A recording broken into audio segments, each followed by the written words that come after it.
Thank you for joining me for game number 4. I am Julian Pastry Time Card, jumping in for Riv, and I still have my best friend Alberto Crumbs-Rangifu behind me after quite the banger between Cloud9 and TSM. Aw, we're best friends.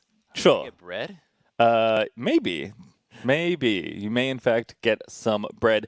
It is, of course, though, the Golden Guardians versus the Evil Geniuses, and teams that do have inverted records, but I don't feel like necessarily tell the whole story about where these teams are up to, Crumbs. I completely agree. EG has been ferocious at times and just being able to stomp out some games. And even though they did lose, like, take a look at how they actually end up playing the game. Whether it's getting the dragon stolen, which does hurt, but they still have a really strong lead. They're able to actually get into these fights and do fairly well. Now, I believe what happened in this game was that SOAS ended up just being an absolute monster on the Mordekaiser, which tends to happen when you have a Kalista. If you aren't actually closing out the game that early, the Kalista really has a hard time later in the game. Yep, certainly can be a struggle, but EG, I think, can still walk away pretty happy. They do look pretty good. I think they are still developing as a roster as well. So, kind of all the good elements we saw from them last split, kind of staying, seems like they're staying the course here, even with Huni joining the lineup. On the other side, though, Golden Guardians, it's funny to call them this, but I think they are a sleeper team. Like, they were quite good last split and then fell off basically right at the end of spring to just have a terrible finish despite their great season for the most of spring. But, you know, with adding Chime in, he's looked really good on his signature Bud especially. Golden Guardians, again, despite their record, are a team that people should not be sleeping on here in Academy. I think what we liked about them was in the match against TSM, where they really dropped the ball in the top lane and in the jungle matchup, that they were able to actually hang on really well. So I think that that's a game that they can look back on because of what Chime did on the Bard, and we just need to see more of him on that pick. I'm pretty sure they can just forget so much of the nuances in the lane matchups and just give him that and have there be more agency from the bottom lane, because a lot of Golden Guardians' identity has just been going to the top lane. I think that's something you can just bank on. You can put it on your calendar. They're going to gank top. They're going to play around it. And if you can have a Bard that can... Oh, well, never mind. First ban. Get out of there.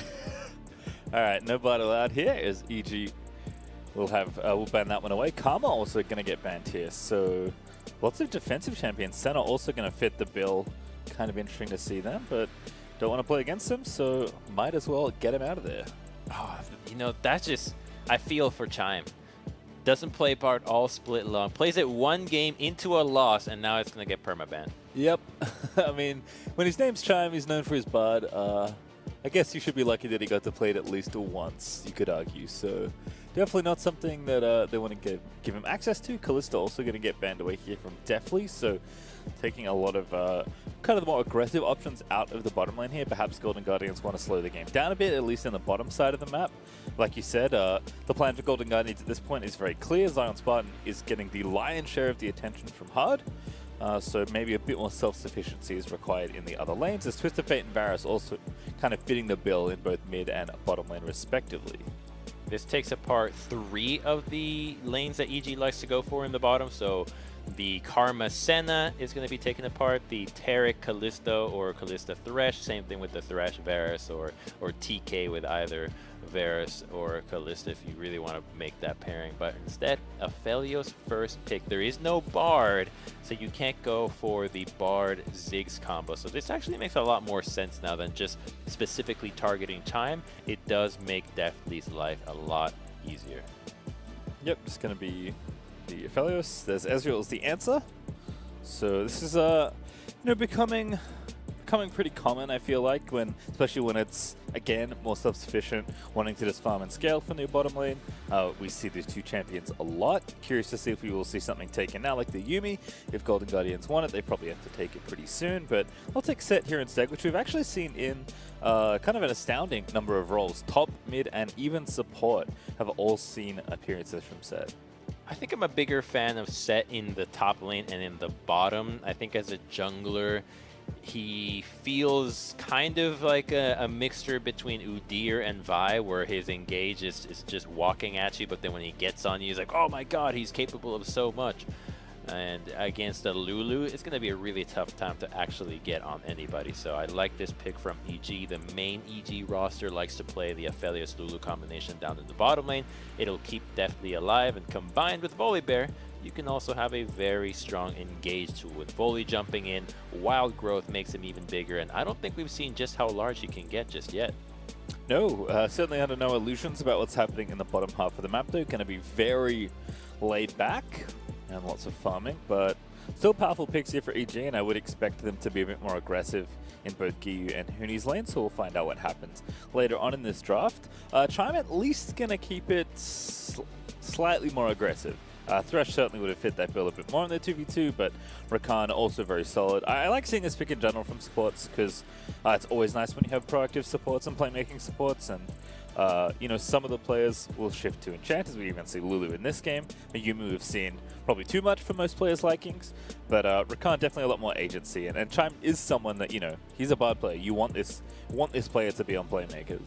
It's interesting to see that Rakan gets tiny damage buffs and suddenly everyone's crazy for Rakan all over, remembering that you can play the champion in very good appeal and defensive plays as well. But this combined with Set makes me think that you already want to be really putting the hurt into the bottom lane. It's a very easy combination to pull off, considering that they don't have any disengage tools that can stop you from getting charmed and knocked up. You just have to put them under the turret, press your R buttons, and the rest is history. Same thing with Giyu's Irelia.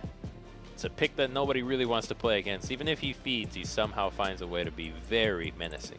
Yeah, I mean, even, you know, Yasui today had a very strong-looking Irelia game also, so potentially a champion that is making the rounds back in. Certainly for a lot of those flashy players, they don't need very many excuses to pick up the champion again.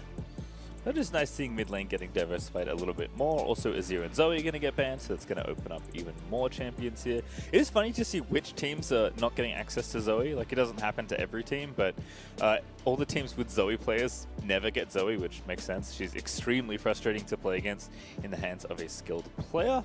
And Keith going to flash the Ashe just for some funsies, but it does look like either Hard or Zion is going to end up with counter pick here for Golden Guardians, as Orianna is going to be locked in for a Blaze Olive. Now, Zion makes a lot of sense to be piloting the Set. You can play to that lane very easily, even from the very get-go. You can start just tower diving that. And for Hard, I'm not so sure. I think this makes a lot more...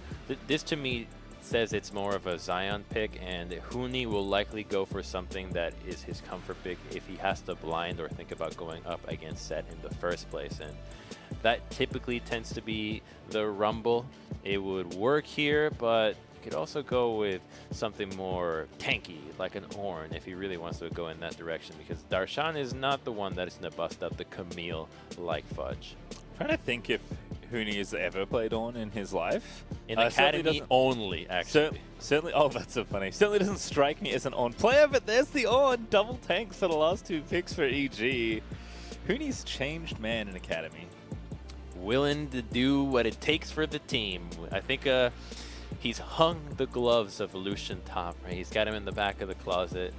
Just maybe looks at it before going to bed and says, okay, all right, we'll accept what's happened, but all things must change, and so I must too change my playstyle and do it for the better of the team. And this definitely rounds out this composition, because good luck trying to get onto this Aphelios with a Galio, an Ornn, and a Lulu to peel for him. Yeah, I don't know how you're supposed to crack through this front line here with the old Ezreal gangplank, but I guess we'll see. You're going to have to do a lot of work to get to the squishy targets in the back line, but last pick is GP for Zion. This is a pretty standard counter pick into tanks, certainly Ornn no exception. Certainly a lot more play and skill in this matchup than it first appeared when we saw Gangplank commonly being counterpicked into Ornn, but this is a pick that Zion loves. He has all the excuses in the world to pick up every shred of farm on the map. A champion he could certainly carry with. Certainly very powerful, but I do like what EGA brought here. This is extremely solid drafting. Like, this is almost what we'd ask of a team with a worse record, right? Just pick the simple stuff and play solid League of Legends. That's basically the position EGA have set themselves up for. And you've got very strong scaling, which is something that is always relevant right now in the current meta. And you got a pretty strong jungler for the early game as well. And Galio, yeah, it can be pretty useful later into the game, but in the early 2v2s, he is an absolute monster. I don't think there's many junglers right now that would prefer any other mid laner than a Galio to back your invades up. And with a Volibear that can just get onto you, those tower dives into the side lanes are going to be that much more powerful.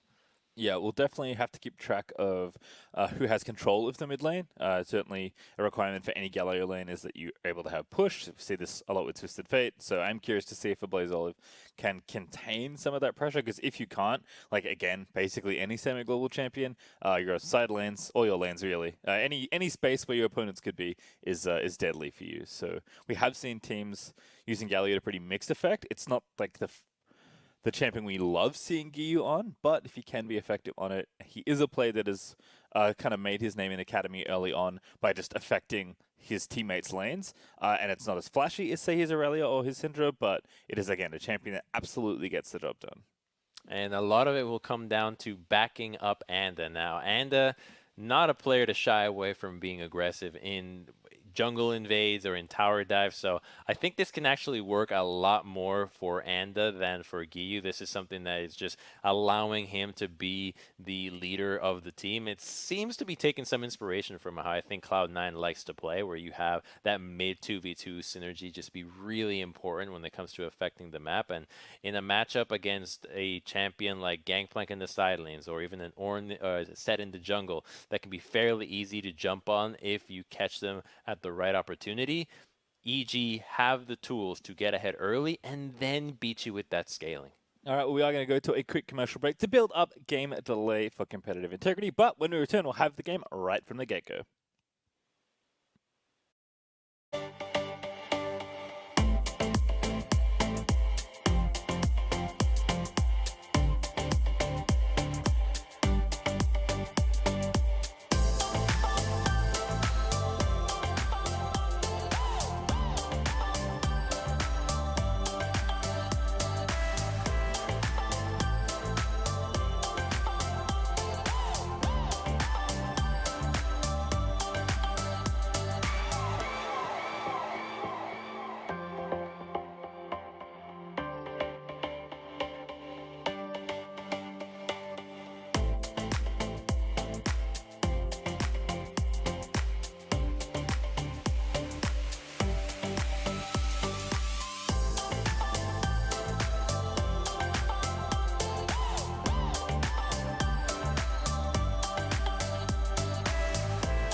Welcome back, everybody. It is time for Game 4 of Week 5 of Academy. Really hope I managed to guess correctly there, but I'm pretty sure it is. My name is Pastry Time. I am still joined here by Crumbs, who is once again on the long haul for another jam-packed day of League of Legends action.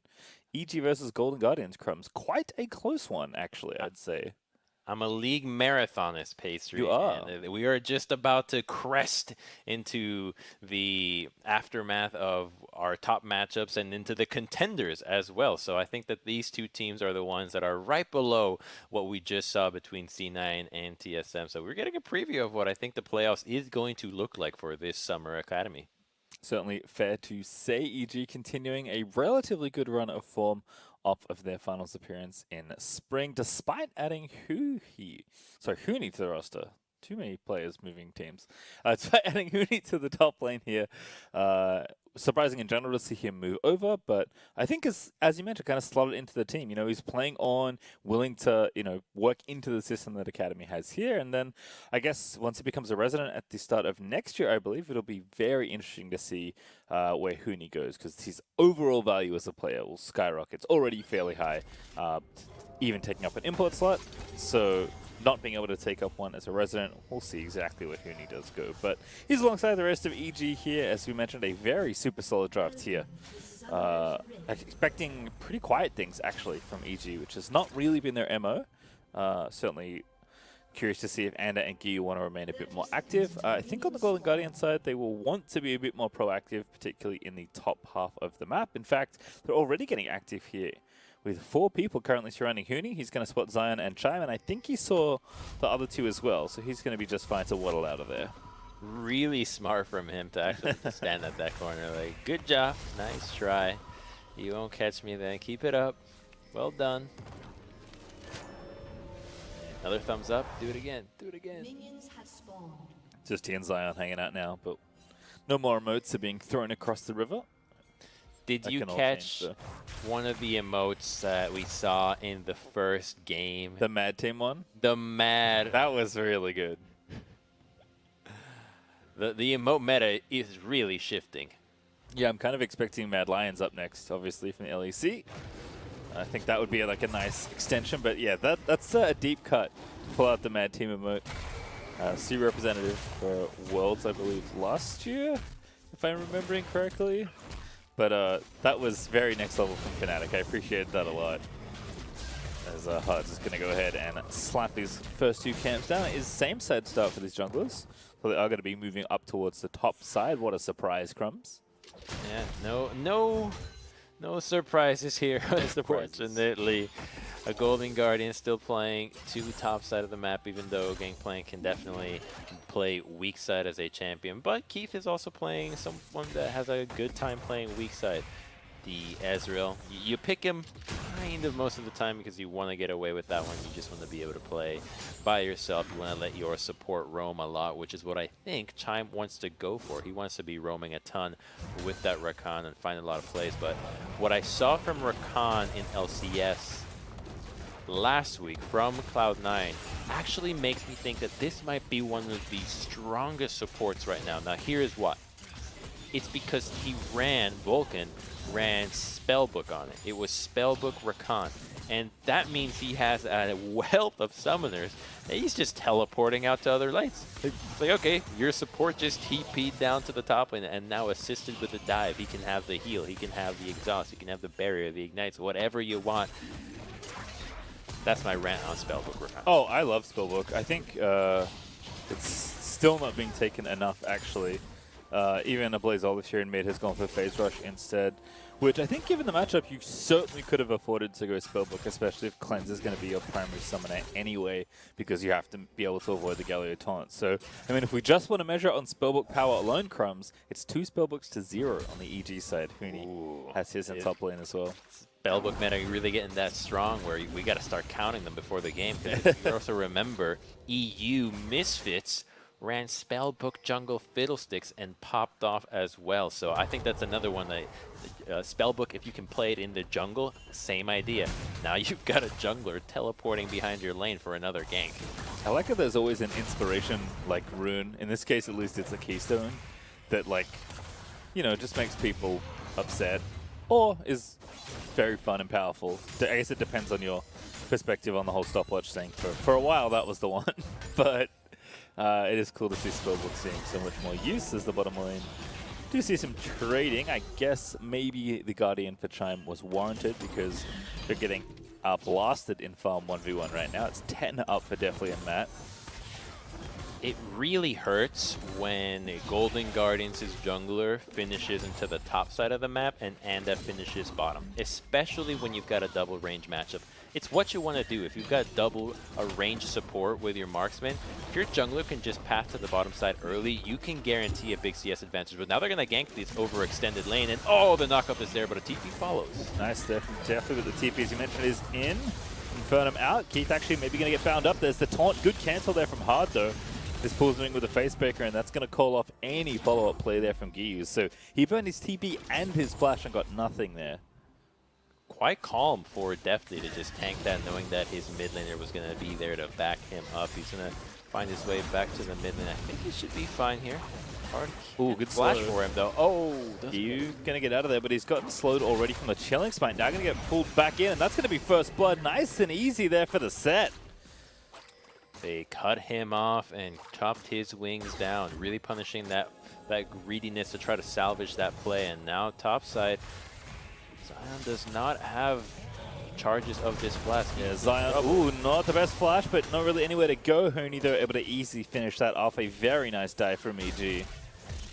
EG off to a really strong start despite losing that Galio in the bottom lane. I like what I'm seeing thus far, especially because the Aphelios had that big CS lead. Now, this is good for Golden Guardians to get this first dragon, but usually junglers soloing it out, they want to have a little bit of help. It's good that he got that first kill so that he can actually stay relevant to this game. And you could have just gotten out here. Like, could he have gotten out? Where was his E?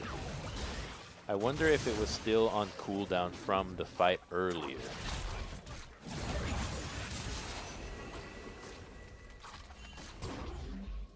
Most likely. It's a long cooldown for him to dash over like that.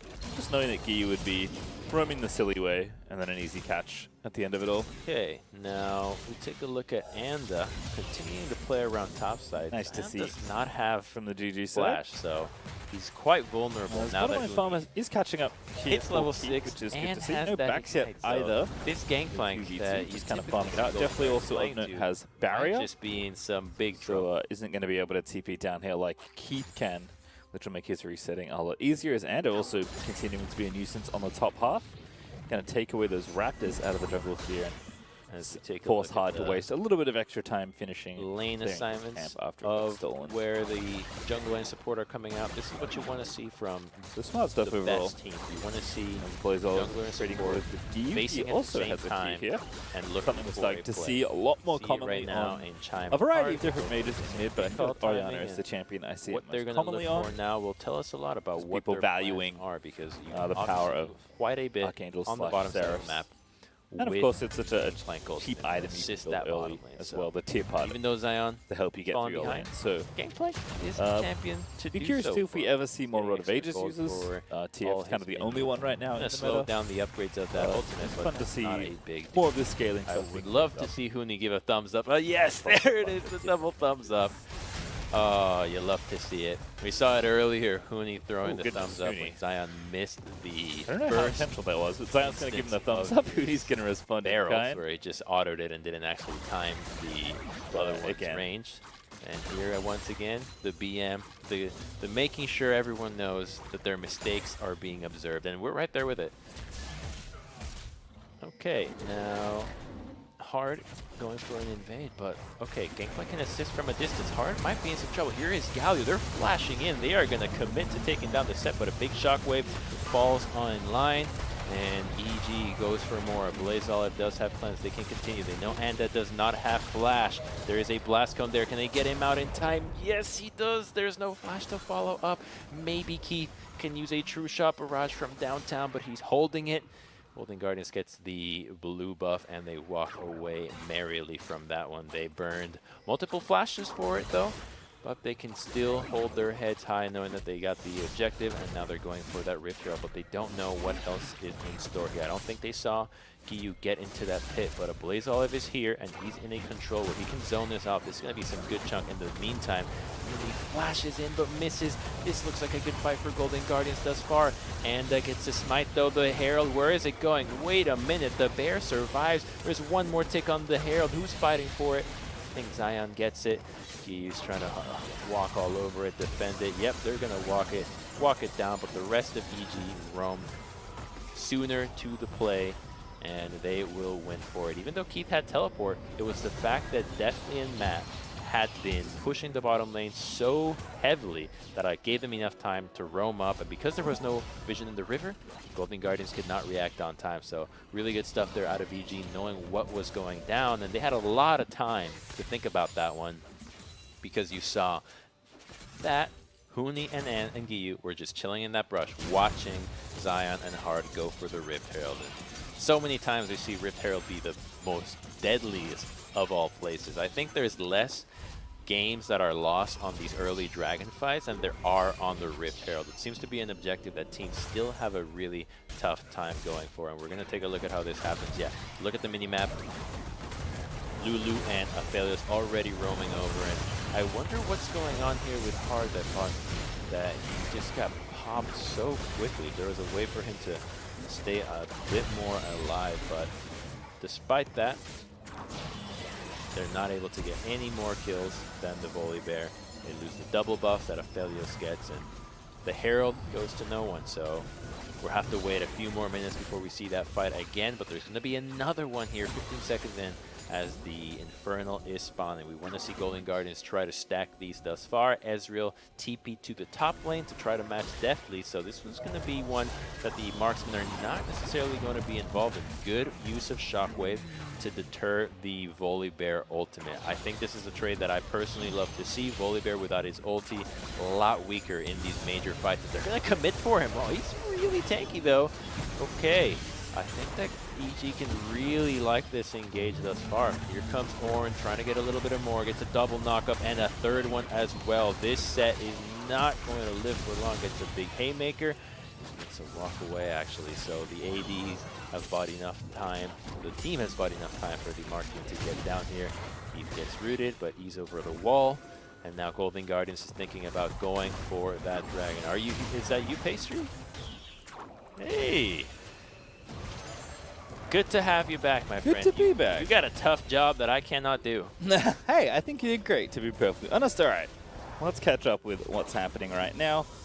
EG getting some kills, it does seem like, in the last few minutes or so, but Gold's still very close between the two sides. So Golden Guardians are fine with where they are right now. Looks like teams are currently playing for this Infernal.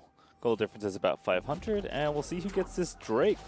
Certainly impressive to see Hard live as long as he did, but it does seem like the cooldowns are currently in favor of EG, although no on ulti might make me a liar. We'll see what happens here around the objective, though. Hard's going to zoom in with the Nimbus Cloak Hex Flash combo, a personal favorite of mine. Grabbing him out, Giyu looking for the threat, but not going to be able to find it. There's a good taunt, though. Going to get pulled back in by Hard. The Drake, though, could go over to EG instead. They might just look to finish that off. No, Hard walks in with the smite, and they get the kill. They're going to get Huni here as well. Offensive play there from Golden Guardians. This will pick up a second kill as well for their troubles. Actually, 3 as well when you put Giyu on top. So absolutely everything there going the way of Golden Guardians. That was so good out of them, and I think the big moves that I really noticed were the Gangplank ultimate completely zoning the rest of EG from following up with Giyu, and then the Shockwave that also kept Ornn at bay. So they really got a good opportunity to just burst out the Galio, then deal with the Ornn, and then finally chase down the carries at the end. So this is the tail end of that. So right, Giyu goes in, gets a few flashes, but now the Shockwave is going to deter people alongside the cannon barrage, and that puts the focus on the dragon, but then Hard just comes in clutch with a smite. It hurts for Anda that the team was focusing on that one, and they don't get to walk away with that objective. Now Golden Guardians is well on their way to stacking those early. Yeah, Hard just made that look so easy. Walked up, smoked the dragon, then walked back to punch Giyu twice and pick up the kill. Very smooth stuff there from the Golden Guardians jungler, as now it's them that find themselves up at about 1,500 gold plus those 2 Drakes. So pretty decent early gold lead, given that it's only 14 minutes through this game. And again, for 2 comps, we said we're going to take a little while to scale up, that maybe want to be a bit more patient, a bit slower here in this early game. It's been relatively action-packed as the teams are making sure they continue to fight for those ever-important objectives. So I appreciate the Golden Guardians, even when they're drafting a little bit later for themselves, that they're still the same team that wants to win early and then snowball from there. As Huni going to let the ulti rip there on a Zion Spartan, but I think that was to clear the wave slash, I don't know, it got scary, I guess, because Zion Spartan not deterred at all from continuing to harass this on. I think it would be a good time for the thumbs up for both of them right now. Letting them know, hey, I don't know what you're doing. I don't know what I'm doing, but you're using ultimates. You know, just trading some cooldowns. Got to make him use it sometimes. Trinity Force is also done for Zion, so despite the pretty heavy amount of armor items already available to Huni, even though none of them are a full finished item yet, Zion's still able to do pretty significant amount of pressure in the lane, which I imagine will only continue, especially if you can hold on to his lead, which he did not have after that great gank from Ander that kind of kicked things off there for Huni.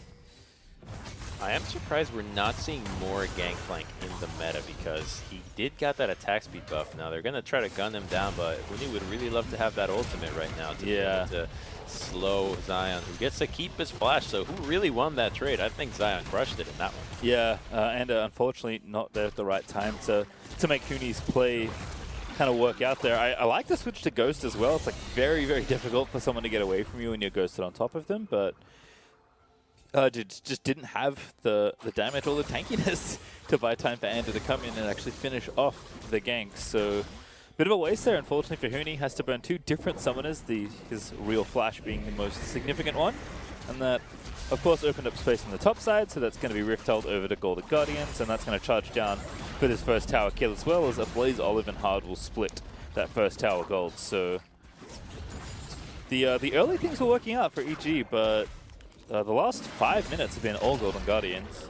Yeah, and I think when it comes to top lane and specifically Gangplank, we forget that Gangplank obliterates tanks. He can just stack that Fire Blade on top of you on, and it doesn't matter how much armor you've got. It's just going to deal an insane amount of damage, scaling off your AD as well. So he's a pick that Huni will have a continuously hard time dealing with now that it's clear that Zion Spartan is getting pretty far ahead with the Merc treads already. It's not likely that Huni's going to be able to catch up to him, and heal will not only serve as a defensive tool for him, but maybe as a way to call for help and speed himself into the range of the GP that's now really, really fast. Yeah, I think when that first gank went right for Ander, there was definitely time for Ornn to kind of outpace the GP and be able to keep up the pressure. And obviously we saw the spellbook help out as well for Huni in the early stages of that 1v1. But I think at this point, once Gangplank gets a foothold in almost any matchup, tends to not really let it go. So Zion is going to be a problem in the side lane for sure. But that doesn't mean the rest of Golden Guardians can be ignored either. They've done a really good job of playing together. Nice and coordinated here as a unit, as the teams are looking to play for this next Drake as well. So EG, once again, they'll be first to this objective, but doesn't feel like they're going to get it that easily.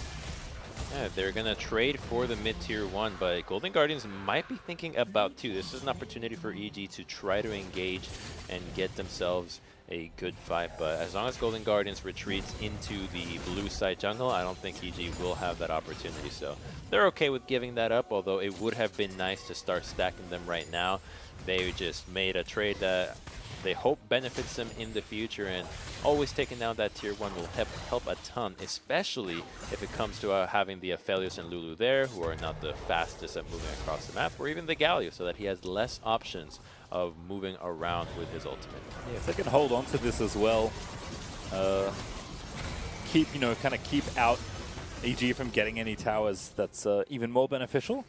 If they'd gotten 2 towers, it would have been more than worth it, but I still think it's a decent trade given the position of the game. Huni with a knock up there onto Ha, but that's the re-engage there from Chime going back in. Here's the Ornn ulti out though, and It is going to not clip anyone, but Chime is forced to flash away. Now the volley there chomping down onto that Rakan, and a good flash from Ander past the Shockwave means the rest of EG can go in here. Blaze is going to be forced to flash away. Hard also forced to flash himself out of there, and Keith, he was busy mid lane, so cannot join in. It's just a clean single kill for Evil Geniuses. I think they're going to be able to get that tier 1 as well in the bottom lane. The Aphelios is pushing real fast there, and yep, there goes the turret, trying to get the blue buff as well. So it's a big win there out of EG. They had all members in the bottom lane ready to fight for the defense of that tier 1 that Huni has been holding down so bravely away from the Pirate. You got 3 minutes onto this Drake. Now, I don't think any team is going to be making any move for the Baron once it spawns. It'll only be if Aphelios has a great gun and there's a just giant wipe for EG. So, all hands on deck when it comes to the Dragon fights. And some players even claim they'd like to see the Dragon nerfed, that there's almost too much focus in going for the Dragon. But personally, I think it gives teams a direction, because especially in solo queue, you know what you need to do. Very clear that as long as you fight for dragons, you still have a chance. All right, well, Golden Guardians are actually going to clean up some of this gold here. Zionspot demolishing down that bottom outer tower. So they'll actually keep their lead up about 2,000, which isn't bad, but not the runaway that it could have been if the last fight had gone their way. I also do like that Keith is sticking to his aggressive side in this particular game. He's going to go Trinity Force second here after the already transformed Muramana, which I think, given the amount of frontline we've already talked about on the EG side, I do think Yoni is going to have quite a bit more pushing power when it comes to killing any target here. So I like this from Keith. Certainly a more expensive choice, but I think one that kind of needs to happen here in this kind of game. I completely agree. I think when you go Frozen Heart on Ezreal, it's less of the utility that you're trying to bring and more of there are physical damage threats that are guaranteed to hit me. I need to be able to survive those. And so because there's none of those here, I think they'll be... Oh, Volley Bear is very powerful. And, goodbye, Ablaze Olive. He gets the kill instead. I was kind of sad Anna didn't get it from jumping on him, but very easy kill there with no summoners up for Ablaze Olive.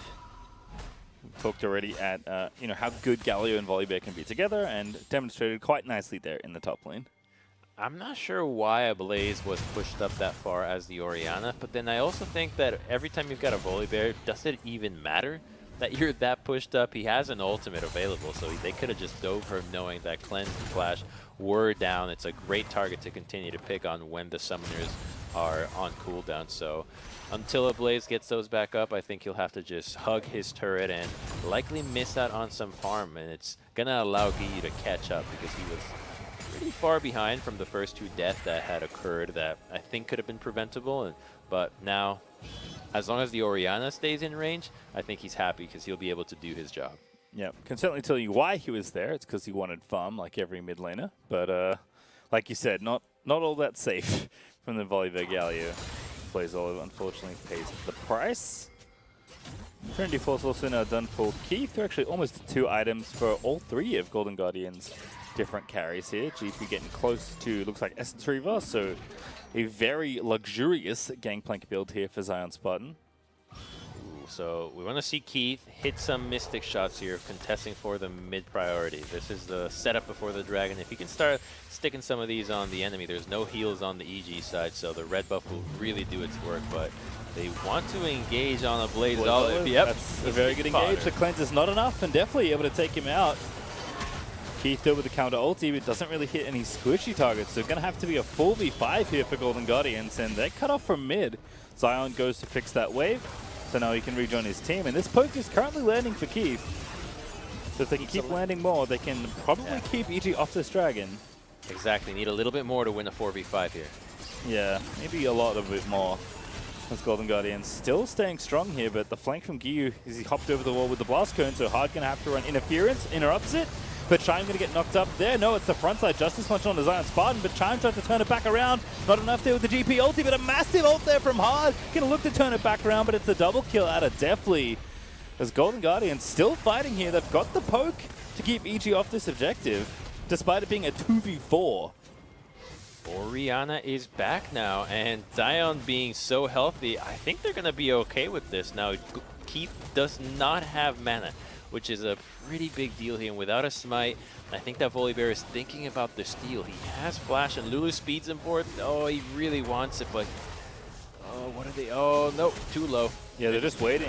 Good true shot barrage there for Keith, and actually very effective for Golden Guardians. I mean, they will not be happy with the casualties they had to endure to get the dragon, but putting themselves on Soul Point, especially given the situation, is all well and good.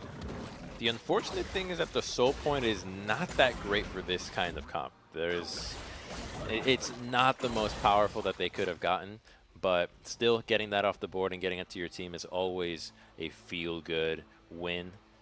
Now, Keith is starting to quietly be just an absolute menace into these fights. He's going to need to get armor penetration, even though he's going for the Death Dance right now, because a lot of these Mystic Shots are just finding their way onto the tanks, who already have a lot of armor, and getting into Lulu or Aphelios is really difficult right now.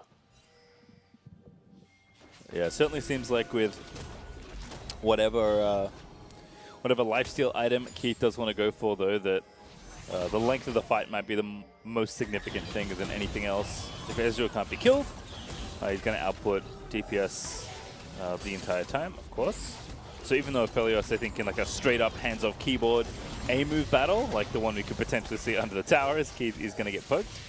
We'll always favor Aphelios. Ezreal can certainly be just so irritating in fights like these, especially if he's able to, get out the Death Dance, if that's what he wants to go for, or if it's even just the Blade of the Ruin King to maybe shred through some of the tanks. I think either choice is fine here for Keith right now.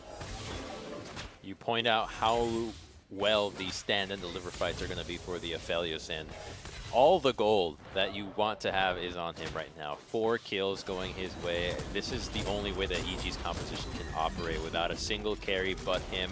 When everything is all about the Aphelios, if he's not getting kills, this comp just never works. But they have it on him now. He does have flash, and unless Hard or Chime get onto him, it's unlikely that a Shockwave finds its way onto him, because the front line is just so menacing as well. It looks like they're going to go for Zion, who doesn't have flash. I think he's dead.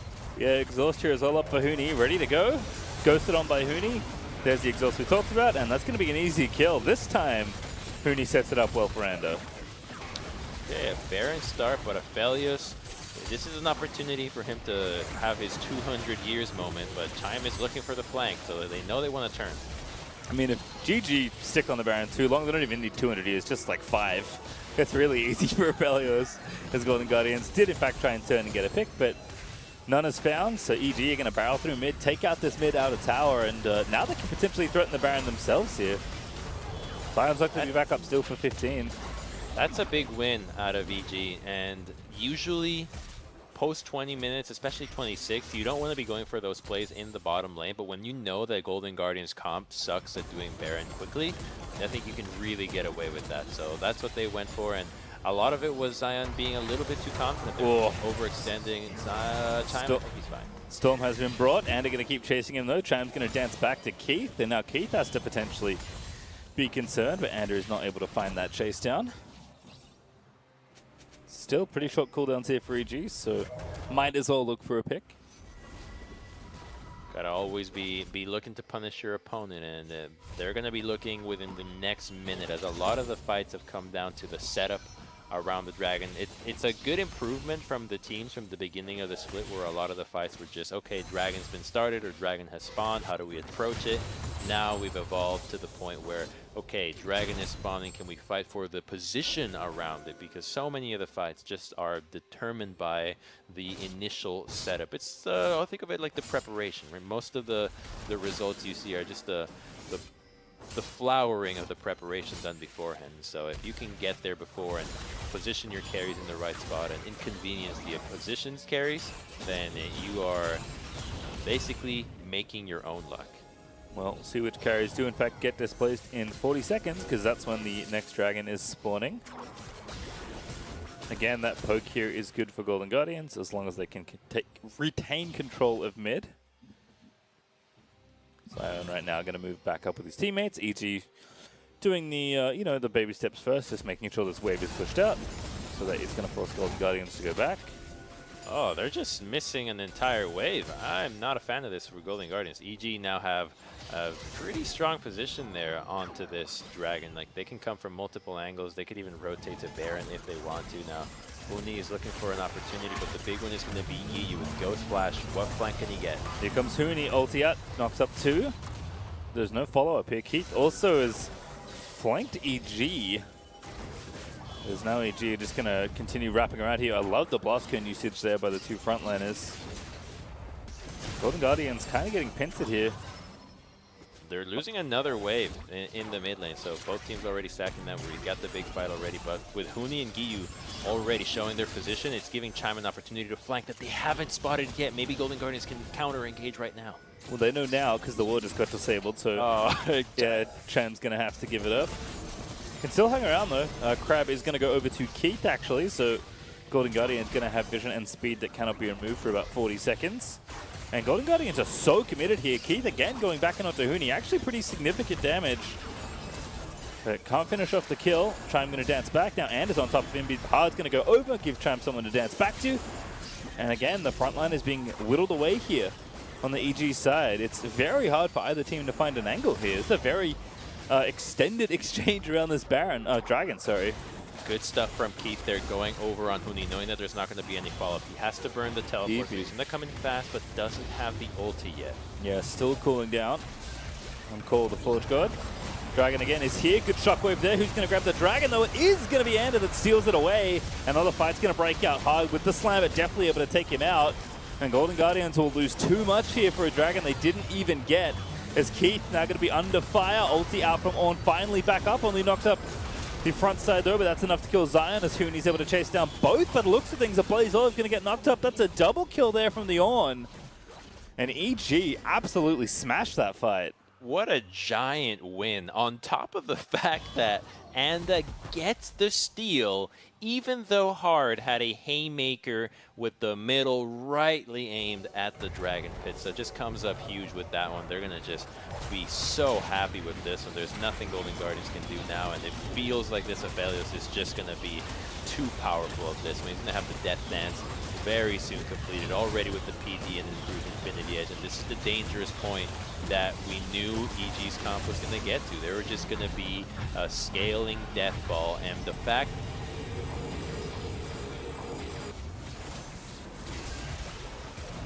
I truly feared for Chime's life there. Alright, well, what's this one again? I mean, the really correct steal is already problematic enough, but Golden Guardians just cannot win this. Not allowed to go even back. if they get the dragon. It would be a much different fight.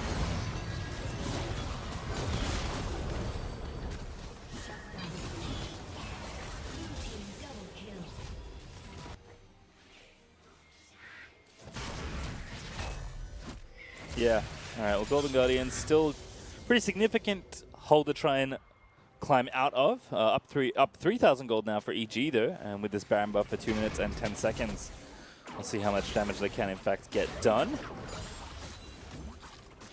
Golden Guardian trying to defend what they can. They certainly do have the scaling to contend in this game, but as Crumbs mentioned, with the upgraded Molten Edge now for Deathly, with the Aphelios having 4 finish items now as the Death Dance has in fact been completed, and with all of the tanks in front line and support for this Aphelios, it's 6-1-3 right now for Deathly. Is going to be tricky despite how strong Keith is, despite the fact that both he, Gangplank, and Orianna are all closing in on 3 items if they haven't finished already. Just feels like the battle of the 5v5 is firmly in favor of Evil Geniuses. And they're going to take down this mid-tier 2 very easily. Definitely just going to shoot that a couple times. Gets a slap onto Keith as well with the Calibrum, lining up that long-range pistol whip. And I don't think Golden Guardians want to float with death too much here, because EG will swiftly deliver it if Golden Guardians want to opt in for a fight here. Trying to do something with Q in the top lane, but no need for him to do too much here. EG again just going to be nice and patient here with this Baron. Alright, well, tower goes down in top lane as well. Going to make it 4-3 now, 4-2-3 now as far as overall towers go. But Felios has Get the another death one. dance now. He is Yeah, he's a big boy. he's hit the 900 auto spike. So it's a bad time on the Golden Guardian side. They needed to win the early game a lot harder than this, and now they're gonna get no. Blazon doesn't have flash, and okay, they let him live. Yeah, that's what it feels like. They let him live, right? That was did have cleanse, but EG do not all in. They just take the tower instead. They've done so much damage, honestly, with this Baron buff. You can see as the power play wears off, almost 3,200 gold gained within that Baron. 6 towers to 3. Felios with more items than you'll ever need. And it's just a good time for EG, who have, like we said, drafted very solid, very standard, but played this comp out nicely. Even, you know, making what they could of their opportunities in the early game to not have too passive of a laning phase. I think that's what we're starting to see with Volibear as a pick. He's giving you a great window in the early game and then still being an absolute menace all throughout, whether it's offering good crowd control, good engage, give us a cheeky emote there, and let him know what you just did. He's not going to go for it. But it's okay. Volibear is just a really great pick. It's been the first pick every single game today. Yeah, Volibear has, I don't know exactly what the win rate is today, but it's been good. Volibear has been a menace today, I've noticed. And it is kind of interesting to see the change over the weeks of, you know, everyone's like, oh, this pick's so good top lane, no one knows what to do against it, and then seems like it's more permanent picture of the jungle now as Huni with a real big alley-oop blast cone flank. But again, he's just going to charge in. We'll see if Golden Guardian can navigate their way out of there. See you later, though. Keith is definitely the snipes in there with the Infernum empowered ulti. And what a great taunt from Giyu as well. Hard is low. Chime is going to be the next to fall, though he dances back over the wall to safety. Huni, though, finishes off the jungle as Ion Spot and says, see you later. And this is looking like an ace. Blaze Olive is going to be taken out by Matt. The Enchanter has it all. It is going to be Matt that picks up the kill. Make it one more for the man. He deserves it. Chime, he knows he's dead. See you later, Rakan.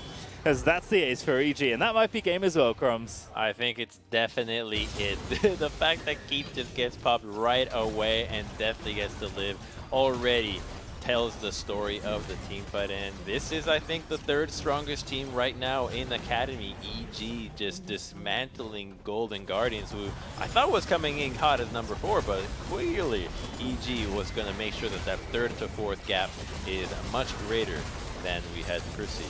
Yeah, EG just wanting to maintain that we are still among the best in the league, and they'll do so by taking out Golden Guardians Nexus in pretty quick fashion. 36.5 minutes, very solid, very stable league, and looking real good in the 5v5s especially. Showing us they can play around many different members of their team, whether it's Deftly, whether it's Giyu, who's taking a big backseat. I think this is a big improvement out of him, being able to show that the Galio is available to him, and then Huni once again taking the knee, giving us the Ornn and still finding the flanks. I think that's just him just making sure that he's being a team player. When he gets that NA residency, I think that's going to just be huge for him. And the fact that he can have, hey, look at all the things I play. I can still bust up the Rumble or give you the Ornn if you so desire, is just a well-rounded top laner. I don't know if I like well-rounded Huni, Crumbs, but certainly he likes winning, and that's what EG with Huni's on was able to do there. We are going to take a break, but on the other side of a chat to Deftly, so don't go anywhere.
Welcome back to the Verizon post-game interview where I'm joined by Deftly after another EG victory. Deftly, how you doing?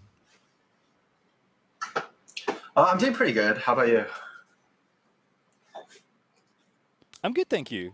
Very pleased with the quality of League of Legends we've seen today. But how are you feeling? How's the time been on EG this split? I think there was pretty high expectations given how well you performed in spring, and then Huni joined the team. How has it kind of been so far? Still being towards the top of the standings, but maybe not being as dominant as you would have liked. I think everyone on the team's a little disappointed on where we are right now as a team. Introducing Huni to the team kind of gave our team a completely different playstyle. Before, we'd always play through bottom and snowball the game that way, but now we're like learning we can play through top. We can like play through almost any lane. So there's been some, I guess, struggles with going as a team there, but I'm expecting by the end of the season we'll be stronger than last split, I'd say. Would you say that this game was with Huni on the on and Giyu on the galley, that it was kind of maybe a callback to the style you were playing more in spring, where it was more through bottom lane? Yeah, for sure. I think when we had Brandon, we'd always like generally opt into like tank top and then play heavily through bot. But I think we did a poor job in the early game, just snowballing in general. So we're definitely going to look back on that and hopefully do better tomorrow. But I have to say, like, as soon as you got hold of the game, it definitely felt like you weren't letting it go. Were you happy with at least the team fighting? Because as a 5v5 unit, it just felt like there was nothing Golden Guardians could really do. I'd say a lot of the skirmishes came around like the dragon. A lot of the dragons, they stacked a lot of dragons early. They played really well, honestly, and it was pretty scary in those dragon skirmishes because they were just playing with Ezreal poke and playing like their range while we didn't really have that. So we had to be creative and look for flanks and different ways to like engage and force a fight. All right, well, you said you weren't too happy with your play today, but you do have one more game to play. Tomorrow you're playing CLG Academy. Thoughts on your matchup tomorrow? Oh man, the first time we played them this season, it was like a 50-minute banger, and it was like a really sloppy game from us. So we're definitely looking to show better results this time around. I think it was a kind of like a fluke we lost last time. So yeah, we're definitely going to win tomorrow. All right, well, looking forward to it. Definitely thank you so much for joining me. Yeah, thank you so much. All right, well, we've still got one more game cooking before we call it an evening here in Academy. It's Immortals versus Dignitas. You won't want to miss it.